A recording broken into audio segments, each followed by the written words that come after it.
Right, so hello and welcome back to Books and Things, and welcome to my September wrap-up. So today I'm going to tell you about the books I read in September. There were 6 of them, so not a vast reading month, but there we go, 6 will have to do. I know this is not a Victorian video and this is in Victorian October, but there will be more Victorian videos in the next few weeks anyway, so today I thought I would catch up and give you my late September wrap-up.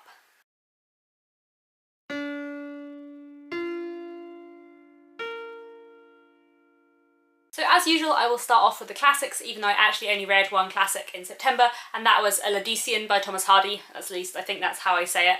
So I did fairly enjoy this one, but it definitely wasn't my favourite Hardy. I would say it's one of my lesser favourite Hardys, probably on a par with Two on a Tower as my least favourite Hardy novel. And I did enjoy it. There were aspects I did like, and I certainly enjoyed the first half, but I feel that it was one of those Hardy novels where there were a lot of aspects that were interesting that would have been even more interesting, and so much more interesting if they could have been explored a lot more. So I think I gave it 3 stars on Goodreads, and it was enjoyable, it was good, but there were certain things I would have liked to have been dealt with a bit more. The book begins with a young man called George Somerset, and he ends up being employed to do some repair work on this old grand family house called the De Stancy Castle. Now this grand house is owned by a woman called Paula Power. Now Paula Power has inherited this from her father, who made his money in railways, but the house before it belonged to them belonged to the De Stancy family, and Paula is actually very good friends with a young woman who is Miss De Stancy.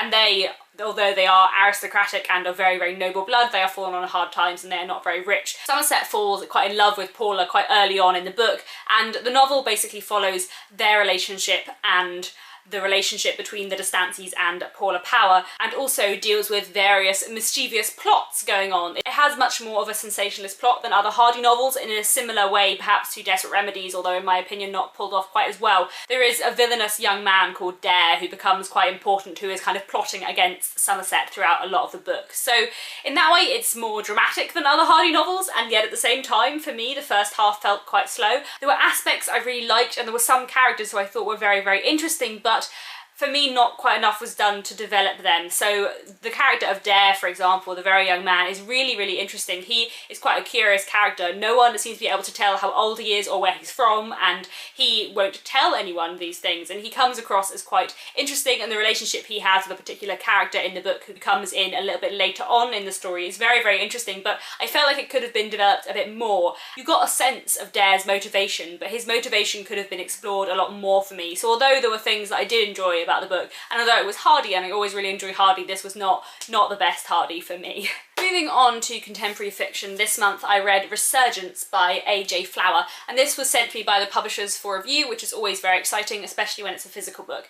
Now again, this was one a bit like the Laodicean, that there were things that I liked about it, but it wasn't overall necessarily my favourite kind of book. So Resurgence is set in 1913, and it follows a woman called Mary. Mary has been brought up by wealthy parents in order to be a lady, but she really doesn't want to live the life that her parents have set out for her. She doesn't want to be forced to marry a man that she doesn't love. She doesn't want to be forced to be a housewife for most of her life. What she wants to do is do something interesting, and she has been taking flying lessons from a young man who is slightly in love with her. Various events ensue. Mary attempts suicide, but she doesn't actually die, and the way that she attempts to commit suicide inspires the government to offer her a job as a pilot, and things go on from there. The action plot and the secret fictional part of the government that is explored here I really, really enjoyed, and I thought was done really well. But there were a few things that I liked a bit less. I felt that the romantic plotline of this was a bit cheesy, and I didn't like it very much. I didn't really feel on board with that. It felt a bit cheesy and a bit shoehorned in and very not 1913, and that I think was the main problem I had with this, because I did enjoy it and there were things that were fun, but I didn't feel like it was set in 1913 at all. It felt like it was set maybe in the 30s or the 40s, but not in 1913. It just didn't feel like that. There were quite a lot of like phrases and dialogue that didn't fit with the time period, and although there was some attempt to look at what it might be like to be a woman serving in the armed forces effectively in 1913, there wasn't a huge amount of it, and I felt like there could have been a lot more done to develop that. So 3 stars, I quite enjoyed it, but there were aspects of it which I would have liked to be developed a little bit more or done a little bit differently, and the historical element didn't really come through for me.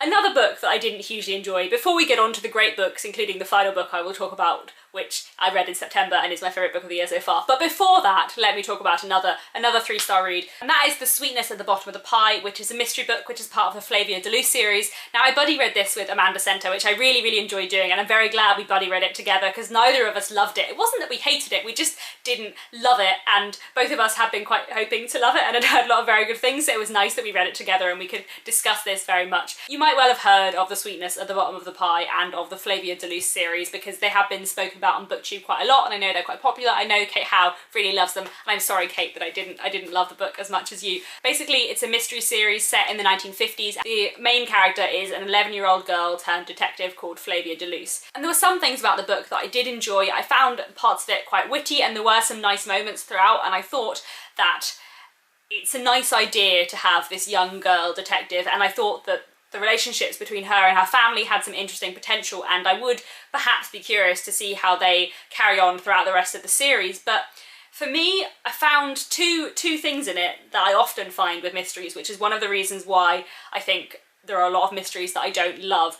Most of them I enjoy, but there's a lot that I don't love. Like, they'd never be in my favourite books of all time, and there are two main reasons for that, both of which I felt with Flavia de Luce. One was that I found the mystery plot just overcomplicated. Like, there was a huge amount of backstory, and the backstory had backstory of its own. There's a big passage in the middle of the book where one character is explaining various things and telling stories of the past to Flavia, and I felt that if you need that long a sidebar to explain all the backstory, maybe that's a bit too much backstory. Like, when I'm reading a mystery, I like to be able to work out things for myself a bit and piece together certain details. And if there is so complicated a backstory that you can't work any of it out for yourself, then for me that's a bit of a disappointment because that takes away part of the fun of mysteries. And then the other reason why I didn't love it is to do with narrative voice. And this is something that I find quite a lot in mysteries, and I don't know why. There are quite a lot of mystery novels which have a first-person narrator who doesn't have much of a narrative voice, and it often feels like you're reading a third person but just using the word I. There is a central character and they are telling you the story, but there's quite a lot of exposition, and what you're getting through the fact that it's first person is their viewpoint and what they're doing, but not really any of their personality. When you have a girl of the age of Flavia de Luce telling the story, you can do so many interesting things with that voice, especially because she's a slightly eccentric girl who likes chemistry and has a laboratory in her basement. Like, I felt like there was a lot more that could be done with that narrative voice. I didn't feel any of her personality in the narrative voice, and that is not really something I enjoy. And it is something I found with mysteries before, because I think sometimes the point of the mystery is the plot and the mystery rather than the character, and that's not what I love in books. But there we go. But moving on to things that I enjoyed slightly more, I also read this short story collection, another one by Ali Smith, and this is The First Person and Other Stories. I didn't love this as much as Other Stories and Other Stories because I didn't feel that the stories were as strong in general. Interestingly, I much preferred the second half of this collection to the first half of this collection. And interestingly, I actually remember that with Other Stories and Other Stories, so I don't know if it's just that she seems to put her better stories in like the second half of the collection, or if it's just that it takes me like a story or two to get into the writing of Ali Smith because it's a slightly different style to a lot of the other stuff I read. However, as always, Ali Smith's writing is beautiful and fascinating and just so different and interesting to read, and there were a couple of stories in here that I absolutely loved. I really liked the final story, The First Person, and again I found this with the final story and Other Stories and Other Stories. Ali Smith has a great way of writing happiness in an original way, which I really enjoyed, and I liked that a lot. Another story I really liked was called Writ, in which there is a woman and she suddenly is visited by her 14-year-old self, and they kind of sit in the flat and chat, and it's just quite interesting and entertaining and an interesting juxtaposition, and it's pulled off really well. So yeah, I did enjoy The First Person and Other Stories. I thought it was really good. But on to the last two books of the month, my favourite two books of the month. I also read The Long Way to a Small Angry Planet by Becky Chambers, which I finally got to after having heard so many good things about this. This is precisely my kind of science fiction because I had a good level of interesting space and aliens and science that I could just about understand, and complex inter-solar system and inter-race relations that I found really interesting, but used to explore really interesting social issues and used to explore ideas about gender and culture and family and race and racism and what we perceive as human and where the line between human and not human is, and I thought that was great. The book follows the crew of one spaceship who are travelling from one place to another. They are a tunnelling ship and they basically like punch holes through space in order to make it faster to get from one bit of space to another. The science of it is explained in the book, who knows if it works, but anyway. And this ship is made up of quite a lot of different people. About half the crew are human and then the other half of the crew are not human, and it's just very lovingly and beautifully written. And for me, one of the things I really liked about it was that it is basically character driven and world driven much more than it is plot driven. They're on this journey, but in a way the novel is quite like episodical, sort of. There will be one chapter and you'll deal with sort of one plot arc, and there'll be another chapter, another plot arc, and so on. Like, I could see it working very well as a TV series more than a film in that way, if that makes sense. And I really loved how we get to know all of the crew members individually and together as friends and as a family in a way, even though they don't always all get on with each other. And the way that we get to explore all of their individual stories and plot lines, the way often each episodical chapter will focus slightly more on one character's story and backstory than another's. I really enjoyed the way that was done, and I thought it was very interestingly dealt with. Overall, I found it a very powerful novel, and like I said, my kind of science fiction in that it's quiet science fiction. It's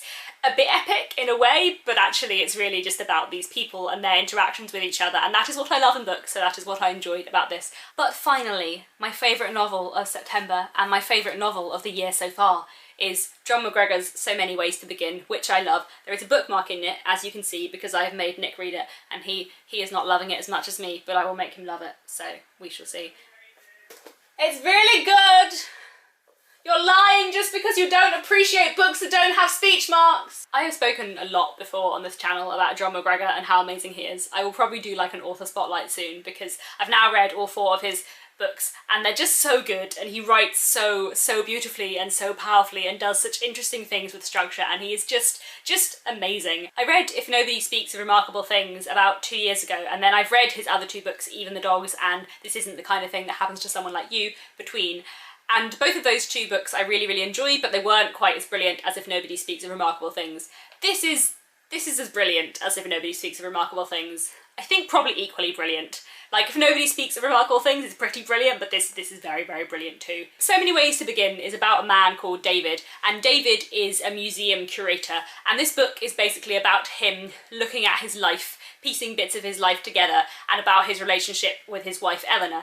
And the book is structured like a museum because he is a curator, so that we will have a chapter, and the chapter will be named something like Picture Postcard, Union Street, Aberdeen, circa 1966. And then the chapter will narrate the story of that object, or the story that relates to that object and the memories that David has when he looks at that object. It's a really interesting way of structuring a book and of dealing with memory, and this book is so much about memory and about how people create identity through memory or through objects and what memory brings to them. And because that works so well with David being a creator, it's just great, and I just loved it. As always, John McGregor's writing is just so lovely, so thoroughly thought out, but in a way that for me feels so natural, and he writes about life in the most beautiful way. I think that's what I like, is that often he just writes about normality. Like, a lot of this book is just dealing with everyday life and with the long life that these 2 people, Eleanor and David, live together. The book spans a long period of time. John McGregor deals so tenderly with every small moment between these people and in their lives, and it's just great. It's just so beautiful and wonderful, and I would just highly recommend this to everybody. I think as well, it's probably slightly more accessible than If Nobody Speaks of Remarkable Things, so I think it's probably a better place to start with John McGregor's writing, and it is amazing. So amazing. So there we have it. Those are the 6 books that I read in September.